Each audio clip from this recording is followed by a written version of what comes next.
Hello friends, welcome to our channel basic mathematics. आज के video में हम बात करेंगे पैरेलल लाइन के बारे में और उसके एंगल के बारे में। जब उसको एक ट्रांसवर्सल लाइन उसको बीच में से कट करती है तो उसके बीच में कितने एंगल बनते हैं और उन एंगल को हम क्या क्या कहते हैं, इसके बारे में आज बात करेंगे। तो सबसे पहले हम बात करते हैं पैरेलल लाइन की। तो पैरेलल लाइन क्या होती है?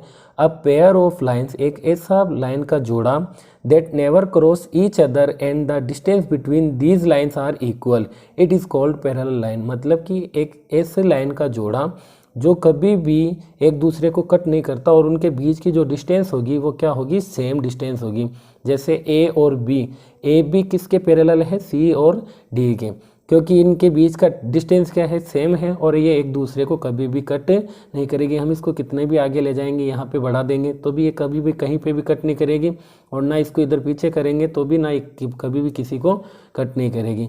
एक एग्जाम्पल इधर भी दे रखा है, जैसे ये पी और क्यू, ये किसके पैरेलल हो जाएगी? आर के और एस के, क्योंकि इनके भी बीच का डिस्टेंस क्या है? सेम है और ये एक दूसरे को कभी भी कट नहीं करेगी। अब स्पेशल नोट है यहाँ पर कि when two parallel lines intersect a third line, एक जब दो पैरेलल लाइन को एक तीसरी लाइन कट करती है तो उस लाइन को हम सेकेंड या ट्रांसवर्सल लाइन कहते हैं। तो when two parallel lines intersect a third line at two different point, such a line is called a secant या ट्रांसवर्सल। तो ये जो हमारी दो पैरेलल लाइन को ये तीसरी लाइन ने जो कट किया है, तो इसके द्वारा हमारी पैरेलल लाइन के ऊपर आठ एंगल बनते हैं, जो 1 2 3 4 5 6 7 8। तो ये हमारे 8 एंगल बने। तो इन एंगल को हम क्या कहेंगे वो देखिए, नीचे देखिए यहाँ पर। जैसे इसके अंदर करस्पॉन्डिंग एंगल होते, तो करस्पॉन्डिंग एंगल कौन कौन से होंगे?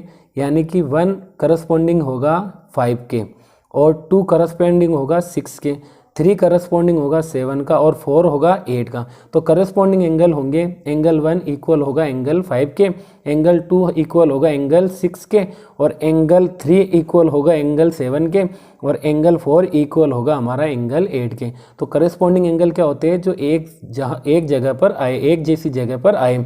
उसके बाद में corresponding angle are equal to each other, यानी कि करस्पॉन्डिंग जो एंगल होंगे वो क्या होंगे? एक दूसरे के इक्वल होंगे। उसके बाद में हम बात करते हैं इंटीरियर एंगल की। तो इन दोनों पैरेलल लाइन के बीच में जो एंगल बने हुए हैं उनको इंटीरियर बोलते हैं, और एक्सटीरियर जो बाहर बने हुए हैं। तो इंटीरियर एंगल में 3 4 5 6, और एक्सटीरियर में आ गया 1 2 7 8। तो ये हमारे एक्सटीरियर हो गए और इंटीरियर ये बीच वाले हो गए। जैसे मैंने यहाँ पे नीचे लिखा है कि इंटीरियर एंगल 3 4 5 6, और एक्सटीरियर एंगल हो गया हमारा एंगल 1 एंगल 2 और एंगल 7 और एंगल 8।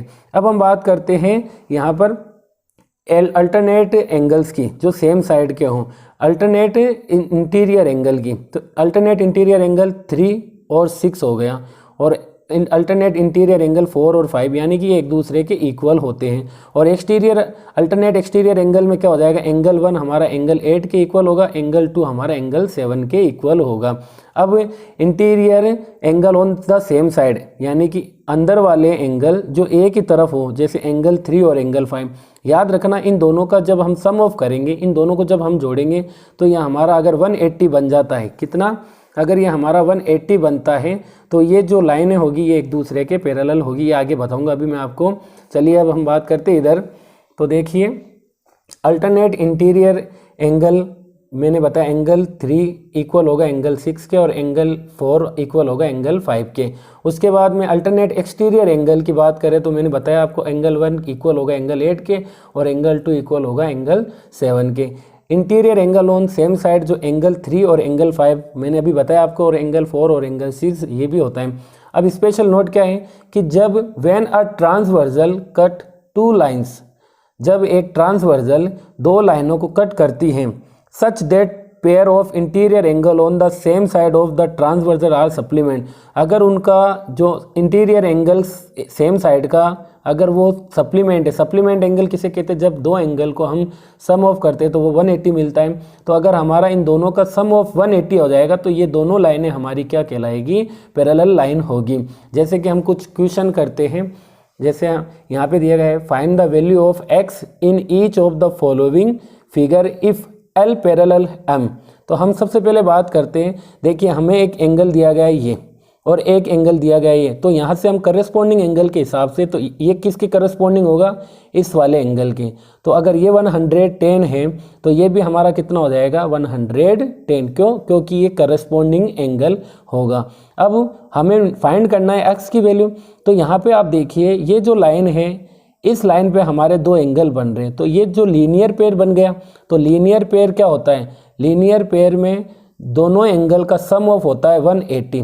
तो हमें यहाँ से 110 plus x is equals to 180 linear pair से, तो हमें x की वैल्यू मिल जाएगी 180 माइनस 110, तो x इज इक्वल्स टू मिल जाएगा हमें 70, यानी कि x की वैल्यू हमारी क्या आ गई, यहाँ पर 70 आ गई है। अब हम इस वाले एग्जाम्पल की भी बात करते हैं। तो देखिए हमें यहाँ पे एंगल यहाँ पे दिया गया 110 और यहाँ पर हमें x और y की वैल्यू बतानी है। तो x और y की वैल्यू बताने के लिए हमें सबसे पहले देखिए, हम x की वैल्यू तो आसानी से बता सकते हैं करेस्पॉन्डिंग एंगल के अकॉर्डिंग। तो x इज इक्वल्स टू हो जाएगा हमारा 100, किस एंगल के बेस पे, करेस्पॉन्डिंग एंगल के बेस पे। और फिर हमें y की वैल्यू निकालनी है। तो देखिए जब ये हमारा 100 हो गया तो ये वापस लीनियर पेयर वाली बात आ गई। तो लीनियर पेयर हमारा क्या होता है, दोनों एंगल का सम ऑफ होता है हमारा 180। तो यहाँ पे y plus x is equals to हो जाएगा 180। x की वैल्यू हमारे पास 100 है, तो y प्लस 100 बराबर 180। अब यहाँ से y बराबर 100 को जब हम उधर भेजेंगे तो ये प्लस का उधर जाने पे माइनस हो जाएगा। तो 180 माइनस 100, तो y इज इक्वल्स टू कितना हो जाएगा हमारा 80। तो यहाँ से हम y की x की दोनों की वैल्यू निकाल सकते हैं। तो ये थी आज की हमारी वीडियो। अगर आपको पसंद आई तो लाइक कीजिए। Thank you.